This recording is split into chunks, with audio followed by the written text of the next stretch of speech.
I watched my own wife being escorted out of our son's wedding by 2 security guards. Betty walked slowly. She was still smiling, as if this were nothing more than a small misunderstanding. Meanwhile, my daughter-in-law stood near the stage, covering her mouth like she was crying. But her eyes, they were strangely calm, almost cold. Maybe she just got confused, Victoria told the guests. The ring worth $2 million. We found it in Mom's purse. They believed my wife had taken it, but I was the only one who knew something else.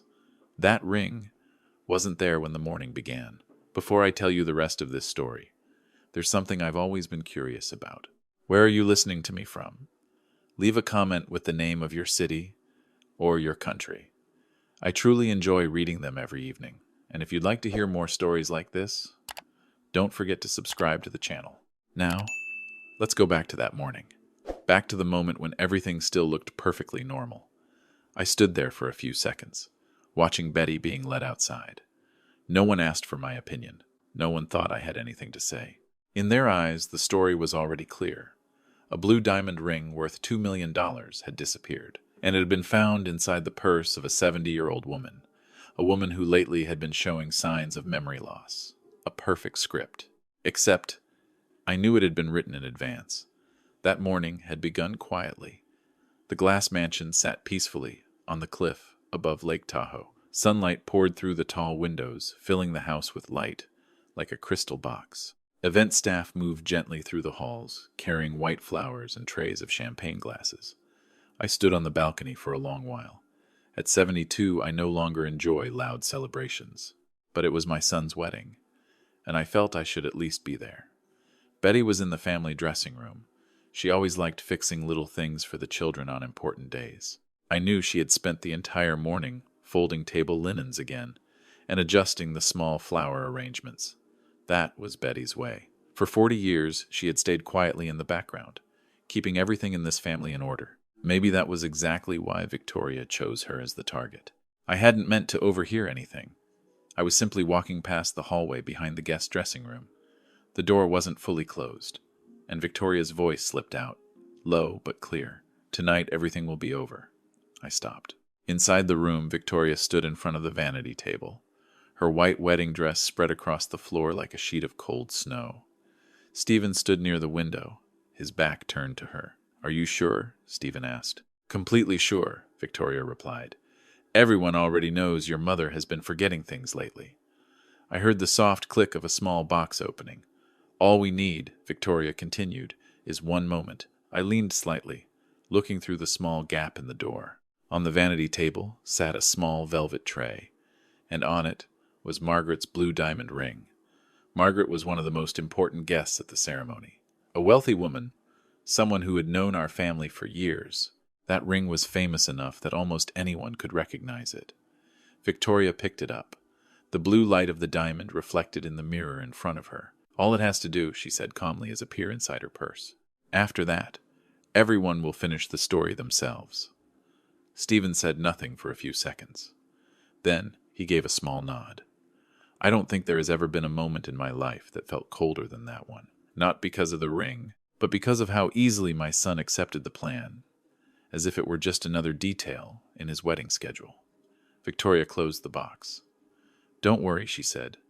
"We don't have to do anything dramatic. We just need people to believe she took it." Stephen asked a question I will never forget, and then what Victoria looked straight into the mirror. Then she said slowly, "Your family will have no reason to question giving us control of the trust." The family trust. I immediately understood what she meant. Betty had been co-managing the Harrison family trust for years. That had been my decision, because I trusted her more than anyone. But if she were seen as someone who was no longer clear-minded, everything would change. Victoria walked toward the chair where Betty had left her purse earlier, a small cream-colored handbag. Victoria herself had given it to Betty a few months before. Back then, she had called it a small gift, to thank Mom. Now, I understood why. Victoria unzipped the purse. No rush, no nervousness. She simply dropped the ring inside, as if it were the most ordinary thing in the world. A tiny sound echoed as the diamond touched the lining of the bag. Then Victoria closed it again. She turned to Stephen. "It's done." Stephen looked at the purse for a moment. Then he said something I never thought I would hear from my own son. "I hope she doesn't notice." Victoria smiled. "Did you forget?" she said softly. "You're the one who said she's been forgetting things." The two of them left the room a few minutes later. I was still standing in the hallway, one hand resting against the cold glass wall. In 40 years inside courtrooms, I've seen many carefully prepared plans, but rarely have I seen one carried out with such calm precision inside my own family. A little while later, Betty returned to the room. She walked in slowly, holding an old family photo frame. The picture had been taken years ago, when Stephen was still a little boy. Betty set the frame down on the table, then picked up her purse.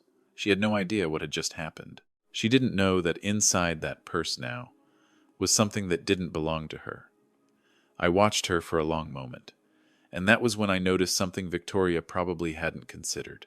On a table in the reception room, not far away, sat another purse. The same color, the same style, the same brand. Victoria's purse. And in that moment, I realized their plan had a weakness. All it would take was one small change. Very small, but enough to send the whole story in a completely different direction. I stayed in the hallway for a few minutes after Betty left the room. Victoria's words were still echoing in my head. All it has to do is appear in her purse. A simple plan, and a cruel one. I spent most of my life inside courtrooms. I know how traps are built, but I never imagined I would watch one being set for my own wife. I walked back to the reception hall. The music had started. Long tables covered with white linen lined the glass walls. Beyond them, the blue water of Lake Tahoe stretched all the way to the horizon. More guests were arriving. Everyone looked elegant. They spoke softly, raising glasses, offering congratulations. No one knew that just a few minutes earlier, inside this house, a plan had been quietly set in motion. I looked around the room, and it didn't take long to spot the second purse. It sat on a round table near the champagne bar, a cream-colored clutch, same shape, same size. Even the metal clasp looked almost identical to Betty's bag. I didn't need to stare long to know it belonged to Victoria. She stood on the other side of the room, chatting with two friends. A glass of wine in her hand, her head tilted slightly, smiling like today held nothing but happiness. Her purse had been left behind. A small mistake. I didn't rush over. At 72, a man learns how to move slowly, especially when people might be watching. I stopped at the champagne bar and picked up a glass. I nodded to a few old acquaintances. One of them asked if I was proud of my son. I said yes. It sounded like the right answer to them. Then I walked toward the table. Victoria's purse was still there, the clasp slightly open. No one paid any attention to it. I glanced around again.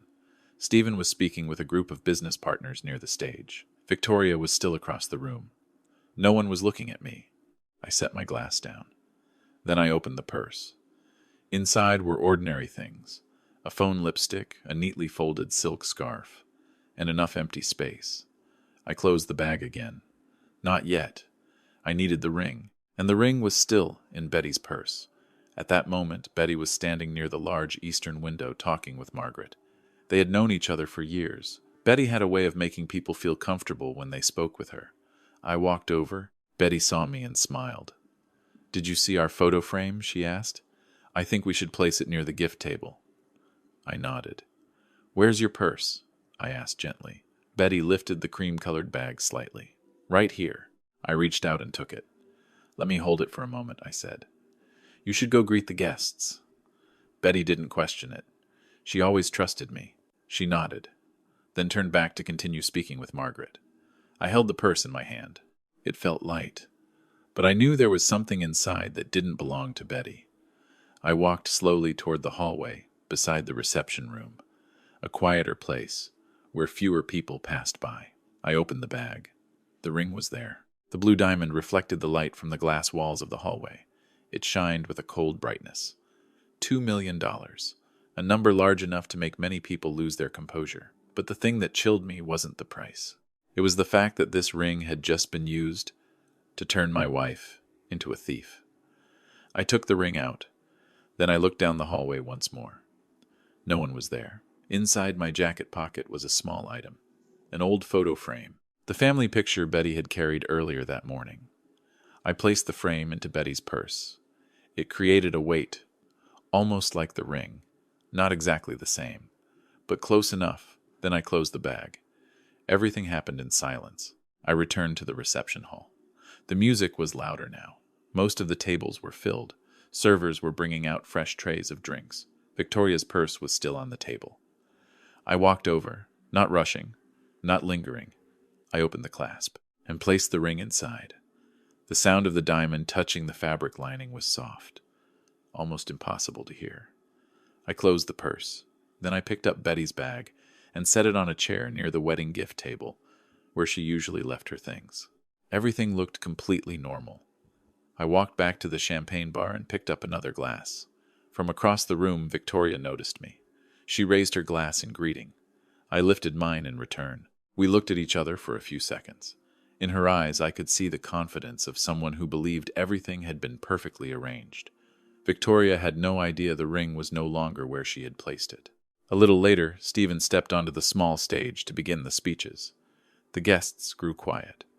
I stood at the back of the room, holding my glass, watching my son. A part of me still hoped I had misunderstood what I heard that morning. But years in the courtroom had taught me something. The truth rarely changes just because we wish it would. I knew what would happen next. Soon, someone would announce that the ring was missing. And when that happened, this entire room would witness the performance Victoria had carefully prepared. There was only one small detail she didn't know. The ring was somewhere else now. Stephen stood on the small stage, set in the middle of the reception hall. Behind him was the tall glass wall looking straight out over the calm water of Lake Tahoe.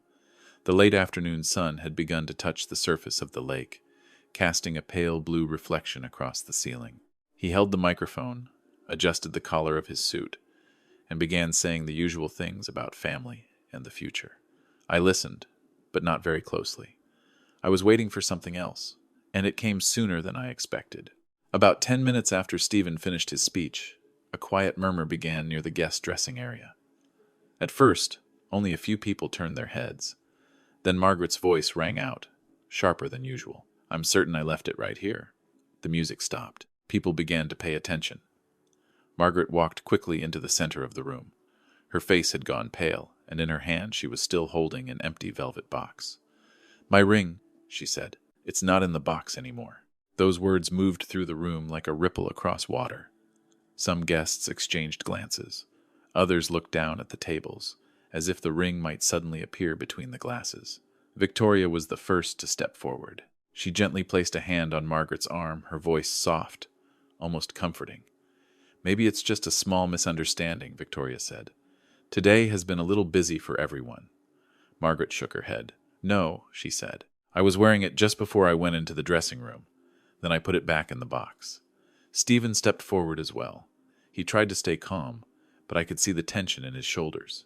"We'll find it," he said. "Maybe someone picked it up by mistake." Victoria slowly turned, letting her eyes move across the room. Her gaze paused on a few handbags resting on chairs. Then she said the line I had been expecting.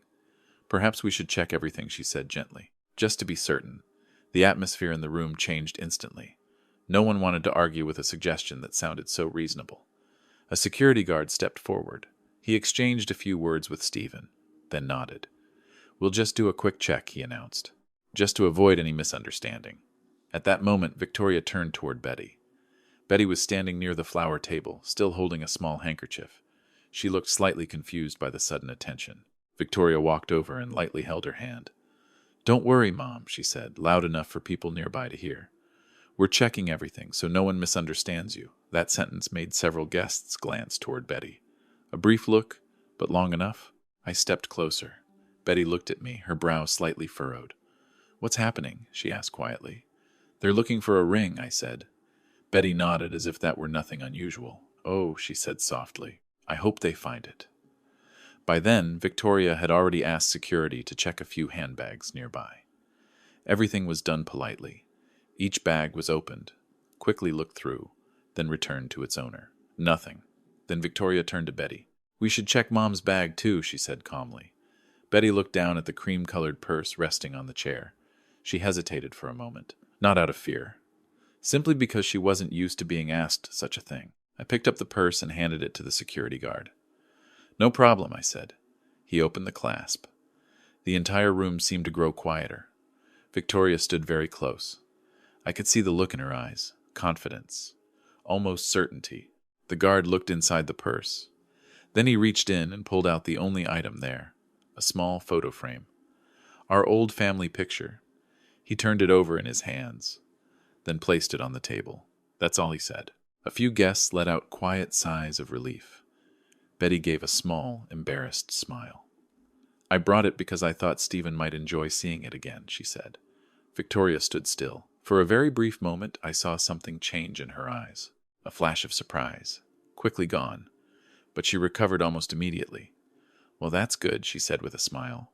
"At least we've ruled out one possibility." Stephen nodded, trying to look composed. "We'll keep checking," he said. Victoria turned toward the security guard. "Perhaps you should check my bag as well," she said, "so everyone can see that no one is excluded." That remark made several guests nod approvingly. A very clever gesture. She picked up her purse from the table and handed it over. I stood a few steps away. I said nothing. The guard opened the clasp. He looked inside, and then paused. 1 second. 2 seconds. Then he reached in and pulled out a small object. The blue diamond caught the light in the room, sending a cold shimmer across the ceiling. Margaret's ring. It rested in his palm, unmistakable. The entire room fell silent. A heavy silence. The kind that comes when people suddenly realize the story in front of them is not the story they believed a few minutes earlier. Victoria stared at the ring, then at her purse. I don't understand," she said. Stephen stepped forward quickly. "Someone must have put it there," he said. But his words sounded weak, because by now, hundreds of eyes in that room were looking at Victoria in a very different way. For a few seconds after the ring appeared, no one spoke. The security guard still held it in his hand, as if he himself hadn't quite understood what had just happened. The lights in the reception hall reflected off the blue diamond, giving it a cold glow that made it impossible to ignore. Victoria stood frozen. The polite smile she had been wearing was gone. She stared at the ring, then at her purse, as if hoping some explanation might appear on its own. I've never seen it in my bag," Victoria said.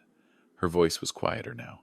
Stephen stepped forward. "Someone must have put it there," he said quickly. "There are plenty of servers working here." A few people in the room began whispering. I had heard excuses like that many times inside a courtroom. When the truth appears too early, people often look for the nearest exit. But Victoria was still trying to keep her composure. She turned to Margaret. "I'm very sorry about this," Victoria said. "Perhaps someone accidentally picked up the wrong bag." Margaret didn't answer right away. She simply looked at her ring, then at Victoria, her gaze slower and heavier than before. The air in the room began to grow tense. I stepped forward, not because I intended to say much right away, only because I knew this story wasn't finished yet. "Perhaps we should understand what really happened," I said. My voice wasn't loud, but in a silent room, it carried. Stephen turned toward me. "Dad, this doesn't have to become complicated," he said. "We've already found the ring." I looked at my son for a moment. During many years on the bench, I learned something simple. The truth often hides in the small details people prefer to ignore. "Yes," I said slowly. "The ring has been found." I turned toward Victoria. "But the more important question is how it got there." Victoria said nothing. She simply tightened her grip on her purse. Stephen let out a short breath. "What are you suggesting, Dad?" he asked. I didn't answer right away. At the front of the reception hall stood a large screen. It had been prepared earlier to show childhood photos of Stephen and Victoria during dinner. I turned to the event manager. "Excuse me," I said. "I need to use that screen for a moment." The manager looked surprised. "Right now, Mr. Harrison, I believe this is the right moment," I replied. A few guests exchanged curious glances. The tension in the room was almost something you could feel in the air. Stephen stepped closer to me. "What are you doing?" he whispered. I looked him straight in the eyes. "Just clarifying a detail," I said. Then I turned to the technician standing near the sound system. "Please play the footage from the preparation room camera," I said. He stared at me for a moment. "The camera in the preparation room," I nodded. "Yes." Several guests began murmuring. Victoria frowned. What camera? She asked. I looked calmly at her. The security camera, I said. I had them installed last week. In truth, it was part of the wedding gift security system. A small detail most people had never noticed. Stephen looked at me again, and this time his expression clearly changed. You never mentioned that. I didn't think I needed to announce every detail, I replied.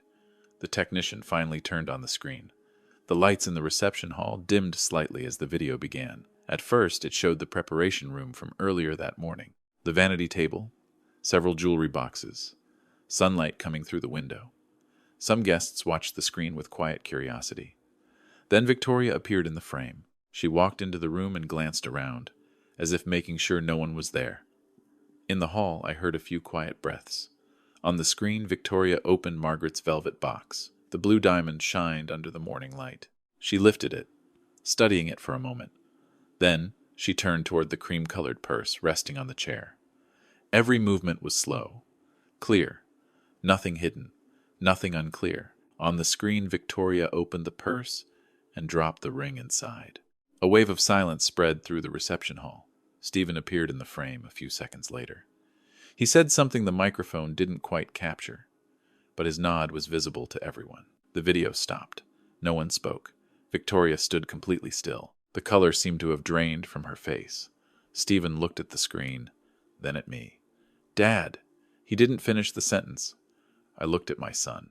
Then I slowly looked around the room, where hundreds of eyes were moving from the screen to Victoria. It appears the ring was placed in my wife's purse this morning, I said. My voice remained calm, but inside me, something had broken a long time ago. I looked at Victoria one more time, and I believe I said slowly, everyone here has just seen who did it. After the video stopped, the room was almost completely silent. No one spoke. No one rushed to move. Hundreds of guests stood beneath the soft lights of the wedding reception, but the atmosphere had changed entirely. Victoria remained standing in the middle of the room. Her purse had slipped onto the chair beside her, the clasp still open. Margaret's ring had already been returned to its owner, but no one was paying attention to the blue diamond anymore. Every eye was on Victoria. Stephen was the first to speak. Dad, it's not like that. His voice no longer carried the same confidence. I looked at my son. Perhaps for the first time in many years, I was looking at him like a stranger, not like what I asked. Stephen opened his mouth, then stopped. He looked at Victoria as if hoping she might say something that would explain everything. Victoria finally moved. She took a small step forward, her voice lower now. I only wanted to test whether the security system was working, she said. A few guests exchanged glances. That explanation was far too weak to stand in this room. I didn't argue with her. After many years inside courtrooms, I learned something simple. Sometimes, silence speaks more clearly than any accusation. I turned toward Margaret. I'm very sorry you had to witness this on a day meant for celebration, I said. Margaret studied me for a moment, then nodded slowly. I believe today I've learned a few things about people, she said. The security staff quietly stepped back. No one needed them anymore. Everything was already clear. Stephen walked closer to me. You didn't have to do this in front of everyone, he said quietly. I looked at him. Do you think this started here? I asked. Stephen didn't answer. I turned toward Betty. All that time she had remained near the flower table, still holding the same small handkerchief. She looked around the room with mild confusion. Honey, she said softly when I approached. What were they watching? I gently placed a hand on her shoulder. Just a misunderstanding that's been cleared up, I told her. Betty nodded slowly. She didn't ask anything else. Maybe the most painful part of that day was knowing she had no idea how close she had come to walking straight into a trap. I turned back towards Stephen and Victoria. They were still standing in the center of the room, but now the distance between them and the other guests had become obvious. No one stepped closer. That quiet distance sometimes carries more weight than any criticism. I took a slow breath. Stephen, I said. He looked at me. You and Victoria should leave the reception. The room fell silent once again. Stephen frowned. Are you serious? I have never joked about things like this, I said. Victoria finally spoke. You can't do that on our wedding day. I looked at her. A wedding day is the beginning of something, I said, but it also reveals who people truly are. I paused for a moment. The Harrison family established a trust many years ago, I continued. Starting today, Stephen, you will no longer be involved in managing it. A wave of murmurs moved through the room. Stephen stared at me in disbelief. You can't just decide that. Yes, I said calmly. I can, and I have. There was no shouting, no dramatic argument, just the truth, standing quietly in the middle of the room, as clear as the sunlight shining through the glass walls of the mansion. Stephen looked at me for a few more seconds. Then he turned away. Victoria followed him. The two of them walked past rows of guests who said nothing as they passed. The large doors of the mansion opened. A soft breeze from the lake drifted into the room as they left. After a while, the music started again, softer than before. Betty and I walked out into the garden behind the house. A narrow path led down the hillside toward the calm water of Lake Tahoe. The sun was almost touching the horizon. Betty held my hand. Today felt a little strange, she said. I smiled faintly. Maybe it did. We walked slowly along the stone path. Betty paused for a moment to look at the white flowers growing along the fence. She was still smiling, as if the whole day had simply been a long celebration. Watching her then, I realized something. Money can build grand houses, lavish weddings, and rings worth millions of dollars. But real peace isn't found in any of those things. It lives in very small moments, a familiar hand in yours, a quiet path, and the feeling that sooner or later, the truth always finds its way to the surface. I held Betty's hand a little tighter. The lake in front of us was perfectly still, and for the first time that entire day, I felt that everything had finally returned to where it belonged. Thank you for staying with me until the end of my story. If this story made you reflect on family, on trust, and on how the truth always finds a way to surface, take a moment to give the video a like. And if you'd like to hear more real-life stories like this, please subscribe to the channel so you won't miss the next one. You can also share this video with your friends or family. Who knows? They might find something meaningful in it too. Thank you again for listening all the way to the end.